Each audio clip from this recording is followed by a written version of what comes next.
i7 ગુજરાતનો અવાજ।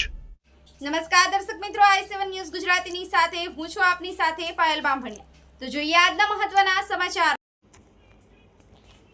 ઇન્સ્ટાગ્રામમાં ખોટી આઈડી બનાવી તેમાં 1 का 3 ગણા પૈસા તથા સસ્તું સોનું આપવાની લોભામણી જાહેરાતોવાળા ફોટા તથા વિડીયો બનાવી પોસ્ટ કરી લોકો સાથે છેતરપિંડી કરવાની કોશિશ કરતા ઇસમને પકડી પાડતી લોકલ ક્રાઇમ બ્રાન્ચ પશ્ચિમ કચ્છ ભુજ, જેમાં પકડાયેલ આરોપી ફારૂક હુસેન સમા ઉંમર 22 ભારતીય ચલણના ₹500ના દરની નોટોના બંડલોની ઉપરના તથા નીચેના ભાગે એક સાચી ભારતીય ચલણની કુલ 20 નોટો, જેની કિંમત 10,000 ભારતીય ચલણ જેવી દેખાતી સાઇડમાં કલર કરેલ કોરી નોટોના 500ની નોટોના બંડલો નંગ 50, જેની કિંમત ભારતીય ચલણના ₹200ના દરની નોટોના બંડલોની ઉપરના તથા નીચેના ભાગે એક સાચી ભારતીય ચલણની કુલ 20 નોટો, જેની કિંમત 4,000, મોબાઈલ ફોન નંગ 1 કિંમત ₹5,000। ભરત ઠાકોર, i7 ન્યૂઝ ગુજરાતી, કચ્છ।